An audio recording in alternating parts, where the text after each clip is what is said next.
Oh. Ayan si Siongo, nakaporma na naman. Birthday ng anak niya ngayon. Mukhang magko-concert to mamaya. Tingnan mo, inaayos yung kanyang videoke, oh. Oh, kita mo? Mukhang magko-concert nga siya kasi hinahawak-hawakan na yung mic, eh. Oh, tingnan mo, nakaporma pa. Akala mo si, si Rudy Fernandez o si Coco Martin na mga idol niya yun. Mga idol niya yun, mga idolo niya yon, yung mga ganon. Ginagaya niya, akala niya magagaya niya yung mga sikat na tao. Yan, akala niya sikat din siya. Yan, mga busing. Ang aga-aga. Mga pisang ko. Kumusta kayo kamo? Basta, Christmas. magbabagong taon. Pakaligaya kayo. Yan. Magpasalamat ka na kay Tiura Ding, nanonood dyan. Tigil ding. Tia Aitas, Happy New Year. salamat ka sa gift mo. Sa gift mo. Salamat to sa Yan. sa gift niyo sa akin. Mabuhay kayo. Buhay kayo. Iman Ninjuan, Happy New Year. Kaya enjoyan kay Yan. to. Kala Tia Bibi.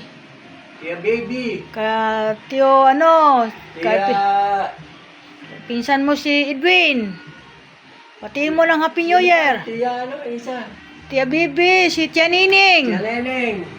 Happy Ah, New Tia Year Ribeng. po. Oo, Tia Ribeng, Happy New Year po sa inyo daw. Sila Yuri. Sa lahat ng pinsan daw niya, bumabati siya ng Happy New Year. Maligaya kayo sa bagong taon. Hindi lang sa Canada, sa Pilipinas, lahat ng pinsan Sa mo. Pilipinas. Kala sa Lucena. Mga tropa ko. Sila, mga Concepcion. Mga Concepcion brother. Happy New Year daw sa inyo, mga Concepcion. Happy New Year. Hindi na kayo nagkita-kita. Kailan kayo magkikita-kita? Lapit na. Lapit na. Halapit na. Kikita tayo sa Intablado. Iyan, mga bossing. Magkakantahan tayo. Mga Concepcion. Ayan, thank you Hindi so kami much. magkakantahan. Ayan. Kakaroon tayo ng Siya daw parang araw, reunion. Siya daw pag tumama sa loto, lahat daw ng pinsan niya, iimbitahan niya, mag-ipon-ipon daw lahat. Kukuha daw siya. Pamamasahin ko, yung galing Canada. Libre pamasahe. Joke lang bakit mga po? idol. Ayan, galing po ako sa palengke, kasama ko siya ay nag-drive ng tricycle. At birthday ngayon ng anak kong panganay at paghahandaan ko din naman para Ayan ay pinaghanda siya ng kanyang kapatid na si Lani. Yan, ganyan kabait. Kaya lang ang problema dito sa anak kong panganay, gusto pa daw niya pupunta yung kanyang mga kapatid. Hindi nga po pwede dahil busy yun. Busy yung mga yon. Sabi ko, wag mo nang pilitin dahil busy siya. Nasa Batangas sila, naghahanda din ng kanilang Christmas party. Sabi ko, nandito naman kami. Marami ka naman darating na bisita mamaya. Kaya yun na lang ang pagtuunan mo yung bisita mo. Wag mo nang pilitin na makarating ang mga kapatid mo.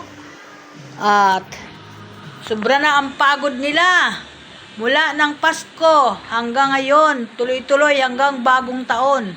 Yan po, ganyan kasipag yung aking anak na mga tumboy. Yan. Sila po yung mga tumboy nga para silang yung mga talagang breadwinner talaga sila.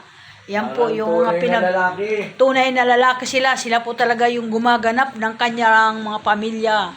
Yan po. Thank you so much sa Panginoon at pinagpala sila kahit paano. Thank you so much.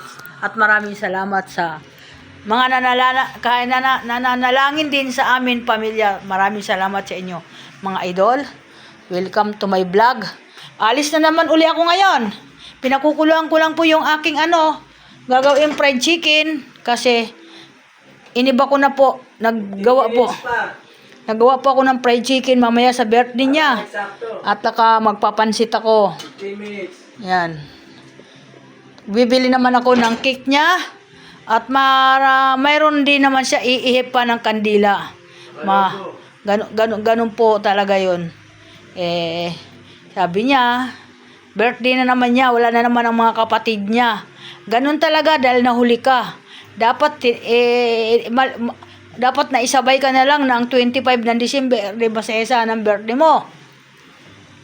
Sabi ko, kita mo sa akin, na isabay ako ng bagong taon, kaya sobrang saya ng birthday ko. Yan. Thank you so much sa lahat ng mga bushing at sa lahat ng mga idol. Yan po, ako po pumupuri sa inyo na Happy New Year sa lahat po ng mga igamino, sa lahat ng mga kaibigan. Nandiyan po ako bumabati sa inyo na malulusog na bagong taon. Thank you so much sa pagsapit ng taon. Thank you so much din sa Panginoon na aking lagi nilalapitan. Salamat at ingat po ang lahat.